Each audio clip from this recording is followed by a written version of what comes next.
Hello student, online classes में आपका स्वागत है। आज आपके सामने एक नया टॉपिक लेकर के आए हैं, भारतीय राष्ट्रीय कांग्रेस। यानी भारतीय राष्ट्रीय कांग्रेस की स्थापना के संदर्भ में हम लोग अध्ययन करेंगे। उसका क्या स्वरूप था, किन परिस्थितियों में भारतीय राष्ट्रीय कांग्रेस की स्थापना हुई, किसने किया, उसके क्या स्वरूप था, इसका संदर्भ में हम लोग अध्ययन करेंगे। तो चलिए इस वस्तु स्टार्ट करते हैं और भारतीय राष्ट्रीय कांग्रेस के संदर्भ में अध्ययन करेंगे। जैसा कि आपको दिख रहा है, भारतीय राष्ट्रीय कांग्रेस की स्थापना। सबसे पहले हम लोग समझेंगे कि भारतीय राष्ट्रीय कांग्रेस स्थापना के पहले कि कांग्रेस शब्द क्या है। तो कांग्रेस शब्द एक ऐसा शब्दावली है जो विचार विमर्श करने की महासभा को कहा जाता था और ये अमेरिका और अन्य देशों से भारत आया। तो इस तरह से विचार विमर्श करने वाली एक सार्वजनिक संस्था के रूप में इसका नाम पड़ा और ऐसे ही भारत में भी भारतीय राष्ट्रीय कांग्रेस की स्थापना हुई। तो कांग्रेस का तात्पर्य क्या है कि विचार विमर्श करने वाली एक सार्वजनिक सभा को कहा जाता है। यहाँ पे भारतीय राष्ट्रीय कांग्रेस जो भारत में स्थापना हुई थी, तो सबसे पहले हम लोग अध्ययन करेंगे इसकी स्थापना कब हुई थी। तो इसकी स्थापना 1885 में हुई थी। थोड़ा सा इसका सामान्य परिचय हम लोग अध्ययन करेंगे। भारतीय राष्ट्रीय कांग्रेस की स्थापना में एलन ऑक्टेवियन ह्यूम, जो भारतीय सिविल सेवा के सेवानिवृत्त ब्रिटिश अधिकारी थे, इनके सौजन्य से या इनके प्रयासों से भारतीय राष्ट्रीय कांग्रेस की स्थापना की गई थी। तो इस तरह से एग्जाम में क्वेश्चन आता है कि भारतीय राष्ट्रीय कांग्रेस की स्थापना में किसका योगदान था। तो ब्रिटिश अधिकारी थे एलन ऑक्टेवियन ह्यूम, इनका शॉर्ट नेम में भी आता है एओ ह्यूम, यानी एओ ह्यूम का पूरा नाम क्या है। तो इस तरह से एग्जाम में क्वेश्चन जो आता है कि क्या पूरा नाम क्या है, तो इस तरह से आप बता सकते हैं एलन ऑक्टेवियन ह्यूम इनका पूरा नाम है। डियर स्टूडेंट, इसी तरह में आगे हम लोग बढ़ेंगे। 1854 में भारतीय राष्ट्रीय संघ, यानी इसके ये भारतीय राष्ट्रीय कांग्रेस बाद में नाम पड़ा, पहले इसका बैक में हम लोग जाएंगे 1854 में। तो 1854 में भारतीय राष्ट्रीय संघ यानी इंडियन नेशनल यूनियन की स्थापना की गई।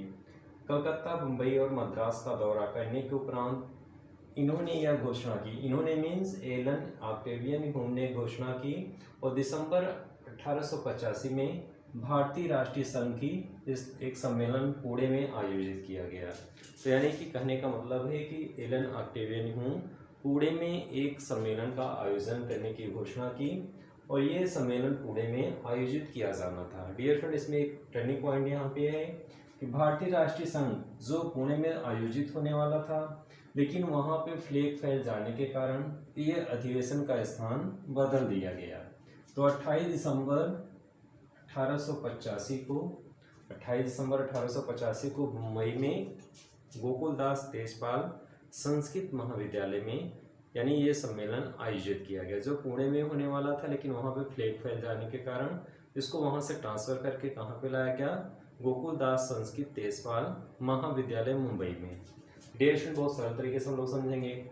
दादा भाई नौरोजी के सुझाव से इस संगठन का नाम बदल करके भारतीय राष्ट्रीय कांग्रेस किया गया। तो यहाँ पे एक चीज़ निकल के आई, यानी शुरू में प्रारंभ में ही इसका नाम भारतीय राष्ट्रीय कांग्रेस नहीं था, यानी प्रारंभ में इसका नाम क्या था, भारतीय राष्ट्रीय संघ था, यानी इंडियन नेशनल यूनियन। और किसके कहने पे इसका नाम भारतीय राष्ट्रीय कांग्रेस पड़ा, तो दादा भाई नौरोजी के कहने पे। ये भी एक महत्वपूर्ण बिंदु है। हम लोग बेसिक चीज़ें जो बहुत महत्वपूर्ण प्रश्न हैं उनको अभी से इसको नोट्स के रूप में आप लिखते जाएंगे। तो इस तरह से दादा भाई नौरोजी के सुझाव से इस संगठन का नाम बदल करके क्या किया गया, भारतीय राष्ट्रीय कांग्रेस किया गया। नेक्स्ट स्टेप पे हम लोग चलेंगे। कलकत्ता के प्रमुख वकील व्योमेश चंद्र बनर्जी इसके अध्यक्ष बनाए गए। तो यानी इसके जो अध्यक्ष किसे बनाया गया, व्योमेश चंद्र बनर्जी, जिसे WC बनर्जी भी शॉर्ट नेम कहा जाता है, उन्हें अध्यक्ष बनाया गया। मुंबई में हुए अधिवेशन में इसमें 72 प्रतिनिधियों ने इसमें भाग लिया था, 72 प्रतिनिधि इसमें भाग लिए थे। कांग्रेस की स्थापना के जो सदस्य एग्जाम में पूछा जाता है कितने सदस्यों ने प्रथम अधिवेशन में भाग लिया था, 72, यानी 72 प्रतिनिधियों ने इस सम्मेलन में भाग लिया था। भारतीय राष्ट्रीय कांग्रेस की स्थापना के लिए उत्तरदायी कारक क्या है। कभी कभी एग्जाम में इस तरह से भी क्वेश्चन आता है, रिटन एग्जाम में क्वेश्चन आता है कि भारतीय राष्ट्रीय कांग्रेस की स्थापना के पीछे ऐसी कौन सी परिस्थितियां थी, ऐसे कौन से फैक्टर थे जिसके कारण भारतीय राष्ट्रीय कांग्रेस की स्थापना की गई। तो जैसा कि आप जानते हैं, इसमें भारतीय राष्ट्रीय कांग्रेस की स्थापना के पीछे एलन ऑक्टेवियन ह्यूम का योगदान था, जो ब्रिटिश अधिकारी था, और साथ साथ उसमें जो वायसराय लॉर्ड डफरिन था, डफरिन के कहने पे, यानी डफरिन ने जो है एलन ऑक्टेवियन ह्यूम को चूज किया और उसके दोनों ने मिल करके भारतीय राष्ट्रीय कांग्रेस की स्थापना की। इसमें दोनों का योगदान था इस तरह से, लेकिन विशिष्ट रूप से इसमें जो नाम आएगा एलन ऑक्टेवियन हुम का नाम आएगा। अब इसमें कुछ फैक्टर हैं। भारतीय राष्ट्रीय कांग्रेस की स्थापना में कौन कौन से कारक उत्तरदायी हैं, यानी किन परिस्थितियों में किन कारणों से भारतीय राष्ट्रीय कांग्रेस की स्थापना हुई, उन कुछ कारणों के संदर्भ में हम लोग अध्ययन करेंगे। जैसे इसमें कुछ मुख्य कारण हैं। सुरक्षा वाल्व का सिद्धांत, एक सिद्धांत इसमें आया है सेफ्टी वाल्व के रूप में, यानी भारतीय राष्ट्रीय कांग्रेस की स्थापना किस रूप में हुई। कहते हैं जब कोई यूनियन होता है किसी क्षेत्र में, तो यूनियन के लीडर को अगर आप पकड़ लेते हैं, नियंत्रित कर लेते हैं, तो पूरा का पूरा समूह या पूरा का पूरा समाज आपको सिमट करके आ जाता है। तो यहाँ पे भी वही स्थिति हुई। एलन ऑक्टेवियन हुम बहुत विद्वान व्यक्ति था, वो जानता भी था कि अगर किसी नेता को किसी लीडरशिप की व्यवस्था हम कर देंगे और लीडर की बात को रखेंगे उसके सम्मुख, तो पूरा पूरा भारतीय समाज हमारे नियंत्रण में आ जाएगा। तो इसी उद्देश्य की पूर्ति करने के लिए भारतीय राष्ट्रीय कांग्रेस की स्थापना हुई थी। तो यहाँ पे भी वही चीज़ निकल के आई, सुरक्षा वाल्व के रूप में। भारत में जैसा कि आप जानते हैं 1885 में स्थितियाँ बन रही हैं। 1857 में क्रांति हो चुकी थी, जनता बहुत ज़्यादा आंदोलित थी। तो ऐसे परिस्थितियों में लीडरशिप हो जाने से ब्रिटिश हुकूमत को एक प्रकार से सेफ्टी वाल्व की तरह काम करेगा, यानी ये संगठन सुरक्षा कवच के रूप में काम करेगा। और इसी दृष्टिगत इसी चीज़ को ध्यान में रख करके भारतीय राष्ट्रीय कांग्रेस की स्थापना की गई थी। तो यानी ये प्रकार से सुरक्षा वाल्व का सिद्धांत जो है भारतीय राष्ट्रीय कांग्रेस की स्थापना के पीछे लॉर्ड डफरिन और ए.यू. हुम दोनों का इसमें माइंड सेटअप था, और दोनों ने जो है क्या किया था, सुरक्षा वाल्व के रूप में भारतीय राष्ट्रीय कांग्रेस की स्थापना की। जब एक संगठन बन जाएगा तो जो जनता आंदोलित होती है, आक्रोशित होती है, संगठन बन जाएगा तो नेताओं से डायरेक्टली बात कर लेंगे, और ऐसे कंडीशन में जो उत्पाद होता है, जो पूरे भारत में आंदोलन होता है, वो नहीं होगा। तो इसके पीछे की जो पृष्ठभूमि थी, उसके पीछे का जो माइंड सेटअप था, वो यही था कि लॉर्ड डफरिन और ए.यू. हुम दोनों ने मिलकर के इस तरह का प्लान किया था कि एक तरह कोई संगठन बन जाएगा तो सुरक्षा वाल्व के रूप में काम करेगा। तो ब्रिटिश हुकूमत के लिए भारतीय राष्ट्रीय कांग्रेस एक प्रकार से सुरक्षा कवच के रूप में कार्य करता था। इस उद्देश्य से जो है भारतीय राष्ट्रीय कांग्रेस की स्थापना की गई थी। नेक्स्ट है अखिल भारतीय संस्था की आवश्यकता। जैसा कि आप जानते हैं भारत में विविध वर्गों, बुद्धिजीवी वर्ग हों, चाहे व्यापारी वर्ग हों, चाहे श्रमिक वर्ग हों, सभी ब्रिटिश सरकार की नीतियों से त्रस्त थे, उनकी आर्थिक नीतियों से सभी परेशान थे। और ऐसी कंडीशन में भारत में एक अखिल भारतीय स्तर पे, बड़े स्तर पे एक ऐसे संगठन की मांग की जा रही थी जो इन समस्याओं से निजात दिलाता, अपनी बातों को रखता। तो ऐसे कंडीशन में एक अखिल भारतीय संगठन की स्थापना का प्रयास किया जा रहा था, एक ऐसी परिकल्पना किया जा रहा था, लोगों के मन में ये बात आ रही थी। और इसी इन परिस्थितियों का लाभ उठाकर ए.एन. हुम ने एक राजनीतिक संगठन का स्वरूप प्रदान किया, यानी वो परिस्थिति ऐसी बनी और उसी का ए.यू. हुम ने क्या उठाया, लाभ उठाया। तो इस तरह से दो मुद्दे निकल करके आ रहे हैं, ऐसी परिस्थितियां थी जिनके कारण भारतीय राष्ट्रीय कांग्रेस की स्थापना हुई। डियर फ्रेंड, अभी इसी क्रम में भारतीय राष्ट्रीय कांग्रेस के जो अधिवेशन हुए हैं 1885 से लेकर 1947 तक, इन अधिवेशनों में बहुत सारे महत्वपूर्ण तथ्य हैं जिनसे एग्जाम में क्वेश्चन आते हैं। प्रथम अधिवेशन, द्वितीय अधिवेशन, तृतीय अधिवेशन, चतुर्थ अधिवेशन, हिंदू कौन सा, पहला जो अध्यक्ष कौन थे, क्रम से हिंदू थे, मुस्लिम थे, पारसी थे। तो इस तरह से जो क्रम से बनाया गया है, इसमें बहुत महत्वपूर्ण रिलेटेड क्वेश्चन आते हैं। फला अधिवेशन में क्या मांग रखी गई, कौन सी चीज़ें पारित की गई। तो ऐसे 1947 यानी 1885 से लेकर के 1947 तक महत्वपूर्ण कुछ अधिवेशन हैं जिनसे महत्वपूर्ण जो है तथ्यात्मक प्रश्न एग्जाम में पूछे जाते हैं। विविध एग्जामों में, चाहे सिविल का एग्जाम हो, चाहे कोई भी एग्जाम हो, सभी एग्जामों में इस तरह से क्वेश्चन आते हैं कि फला अधिवेशन में किस चीज़ की मांग रखी गई या कौन सी चीज़ें पारित हुई। तो कुछ महत्वपूर्ण अधिवेशन हैं जो हम तालिका पे नहीं, डिजिटल बोर्ड पर उसको दिखाएंगे, आप उसको देख करके आप नोट्स बना सकते हैं। डियर फ्रेंड, इस वीडियो को आप सब्सक्राइब और लाइक करेंगे, आपका सहयोग बहुत ज़रूरी है। तो इसी क्रम में हम लोग बोर्ड के बजाय आप डिजिटल बोर्ड पर चलेंगे और पूरी तालिका जो है कि कौन सा अधिवेशन कब हुआ और इस अधिवेशन में अध्यक्ष कौन था और उनमें उस अधिवेशन में क्या मांग रखी गई थी, जिसको हम जो है डिजिटल बोर्ड पर हम लोग अध्ययन करेंगे। तो चलिए डिजिटल बोर्ड पर देखते हैं अधिवेशन कांग्रेस के जो महत्वपूर्ण हैं। अधिवेशन सारी तालिका तो सभी है, लेकिन इसमें जो महत्वपूर्ण बिंदु हैं उसको आप जो है अपने कॉपी में नोट्स बना देंगे। तो चलिए डिजिटल बोर्ड पर देखते हैं महत्वपूर्ण अधिवेशन और उसमें लिए गए महत्वपूर्ण निर्णय। डियर स्टूडेंट, इसी क्रम में कांग्रेस का अधिवेशन के संदर्भ में अध्ययन करेंगे। सबसे पहला अधिवेशन जो हुआ था 1885 यानी 1885 में मुंबई में हुआ था। इसके अध्यक्ष WC बनर्जी थे। नेक्स्ट 1886 में हुआ था कोलकाता में और इसके अध्यक्ष दादा भाई नौरोजी थे। नेक्स्ट है 1887 में इसका अधिवेशन हुआ था मद्रास में और इसके अध्यक्ष थे सैयद बदरुद्दीन तैयबजी। नेक्स्ट 1888 में हुआ था इलाहाबाद में, और इसके अध्यक्ष जॉर्ज यूल थे। ये प्रथम जो थे, ये चारों महत्वपूर्ण थे। इसी के संदर्भ में आगे हम लोग अध्ययन करेंगे। नेक्स्ट है 1889 मुंबई में, और इसके अध्यक्ष सर विलियम वेदरबर्न थे। तो इस तरह से ये प्रमुख जो है कांग्रेस अधिवेशन थे। नेक्स्ट इसी क्रम में 1890 में कोलकाता में हुआ था। उस टाइम नाम कलकत्ता था, जिसके अध्यक्ष फिरोज शाह मेहता थे। नेक्स्ट 1891 में नागपुर में हुआ था। आनंद चालू इसके अध्यक्ष थे। नेक्स्ट 1892 में इलाहाबाद में हुआ था। इसके अध्यक्ष WC बनर्जी थे। नेक्स्ट 1893 में लाहौर में हुआ था। इसके अध्यक्ष दादा भाई नौरोजी थे। नेक्स्ट 1894 में मद्रास में हुआ था, और इसके बेब इसके अध्यक्ष थे।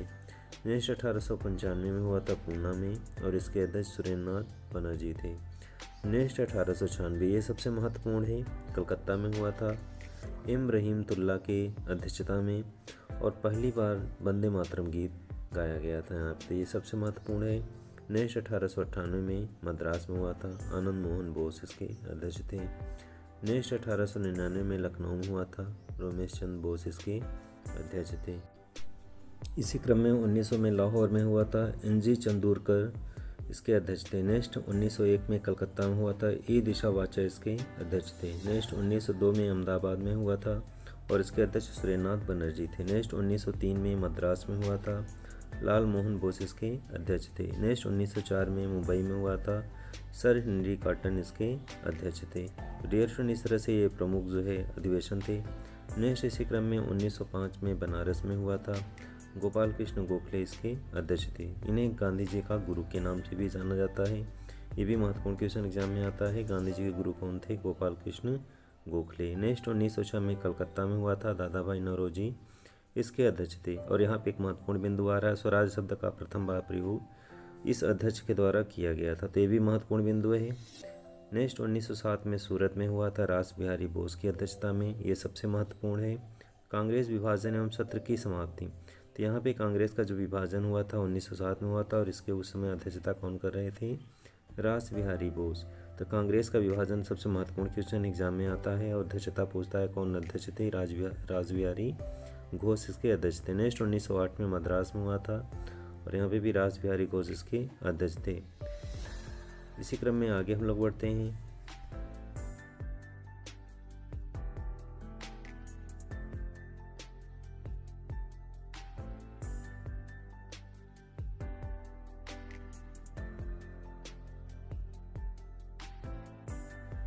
उन्नीस 1909 में लाहौर में हुआ था। इसके अध्यक्ष मदन मोहन मालवीय थे। नेक्स्ट 1910 में इलाहाबाद में हुआ था। सर विलियम वेदरबर्न इसके अध्यक्ष थे। नेक्स्ट 1911 में कलकत्ता में हुआ था। बिशन नारायण धर इसके अध्यक्ष थे। और यहाँ पे भी महत्वपूर्ण बिंदु आया है, पहली बार जनगण मन गाया गया था। तो सबसे महत्वपूर्ण क्वेश्चन है, ये भी एग्जाम में महत्वपूर्ण प्रश्न आता है इस रूप में कि पहली बार जनगण मन कहाँ गाया था? कलकत्ता में। और अध्यक्ष किसके कौन थे? बिशन नारायण धर थे।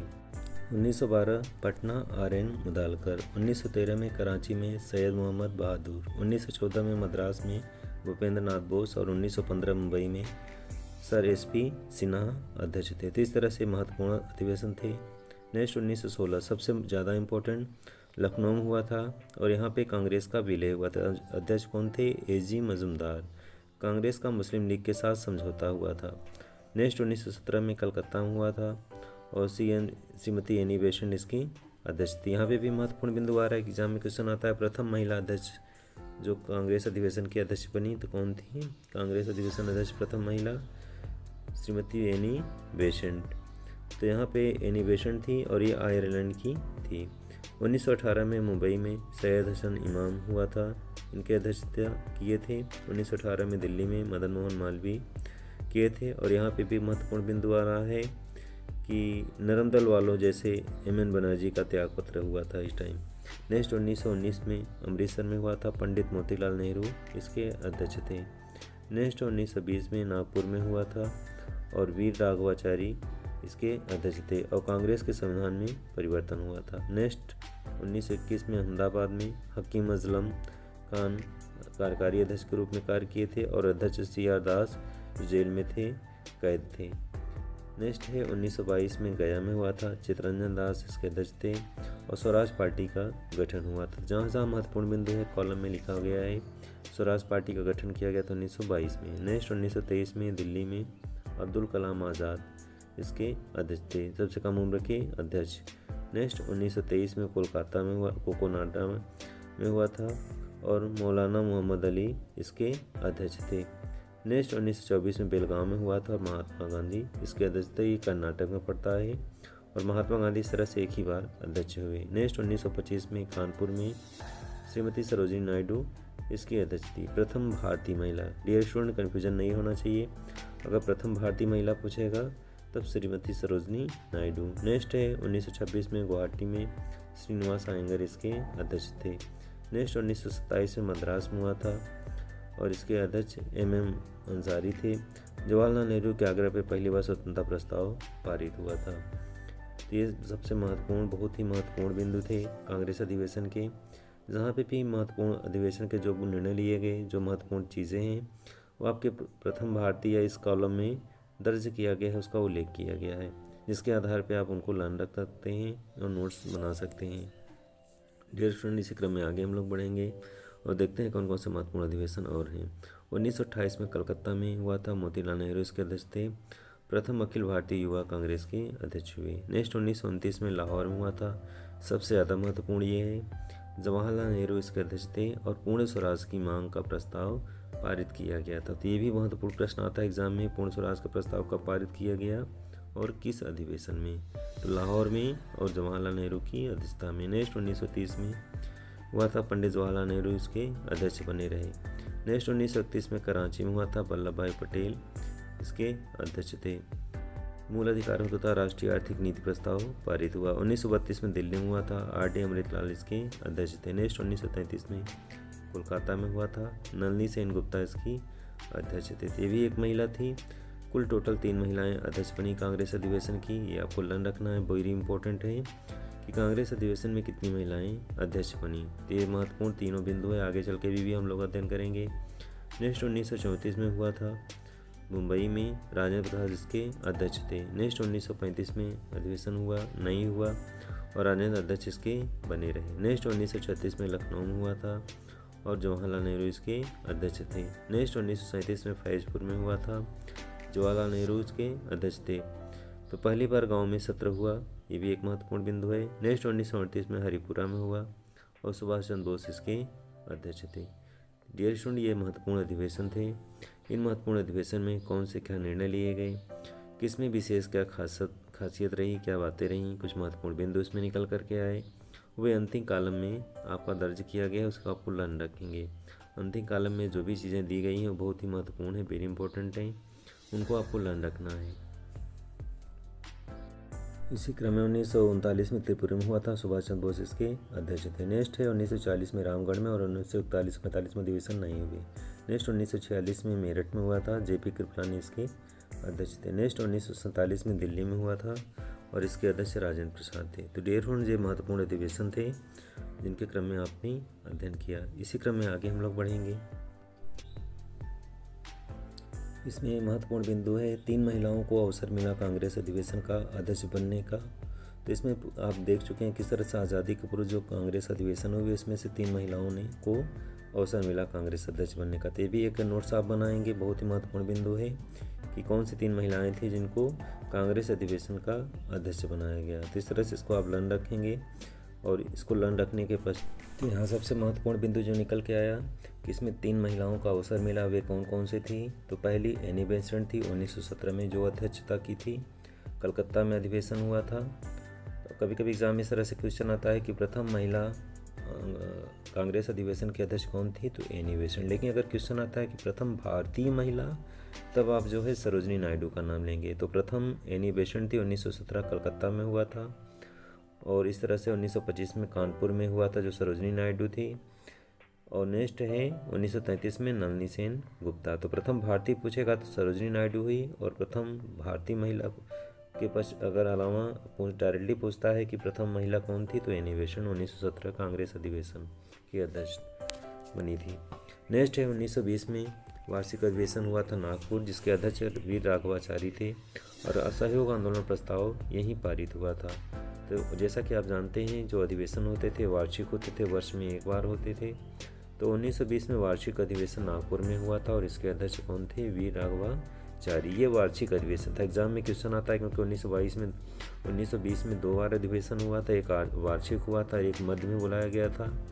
तो 1920 में कांग्रेस का जो विशेष अधिवेशन यानी जो वर्ष के मध्य में बुलाया गया था वो कोलकाता में हुआ था और इसके अध्यक्ष लाला लाजपत राय थे। ये भी महत्वपूर्ण बिंदु है। तो पहले नागपुर में की बजाय जो है इस अधिवेशन में पहले कोलकाता में बुलाया गया था और इसके अध्यक्ष कौन थे? लाला लाजपत राय। असहयोग आंदोलन का प्रस्ताव गांधी जी ने यहाँ पारित करवाने की प्रयास किया, लेकिन असहयोग आंदोलन पारित नहीं हो पाया। तो कभी कभी इसमें बहुत महत्वपूर्ण क्वेश्चन 2 बन रहे हैं कि मध्य में अधिवेशन कहाँ पे हुआ था। तो मध्य में 1920 में ही, यानी 1920 में 2 अधिवेशन हुए थे, एक मध्य में एक वार्षिक। तो जो मध्य में हुआ था कोलकाता में हुआ था और इसके अध्यक्ष लाला लाजपत राय थे और असहयोग आंदोलन का प्रस्ताव यहाँ पे पारित नहीं हुआ था। ये महत्वपूर्ण बिंदु है। और इसी के बाद फिर वार्षिक अधिवेशन बुलाया जाता है और वहाँ पे कांग्रेस अधिवेशन में, वार्षिक अधिवेशन में असहयोग आंदोलन का प्रस्ताव पारित हो जाता है। तो ये महत्वपूर्ण बिंदु है। महत्वपूर्ण बिंदु ये है कि 1920 में यानी कोलकाता में जो अधिवेशन बुलाया गया था, सहयोग आंदोलन पारित जब नहीं हो पाया तो फिर वार्षिक अधिवेशन में नागपुर में बुलाया गया और वहाँ पे असहयोग आंदोलन का प्रस्ताव पारित हो जाता है। तो एक यानी 1920 में 2 बार अधिवेशन हुआ, एक मध्य में बुलाया गया और एक वार्षिक बुलाया गया। तो मध्य में जो बुलाया गया था कोलकाता में बुलाया गया था और जिसके अध्यक्ष कौन थे? लाला लाजपत राय। यहाँ पे असहयोग आंदोलन का प्रस्ताव नहीं पारित हुआ। डियर स्टूडेंट, आपका सहयोग बहुत ज़रूरी है। काफ़ी मेहनत किया जाता है, काफ़ी एडिटिंग किया जाता है। वीडियो की सहयोग के लिए आप ज़्यादा से ज़्यादा मात्रा में लाइक और सब्सक्राइब करें। आपका सहयोग बहुत आवश्यक है, तभी हम अच्छा मैटर दे पाएंगे।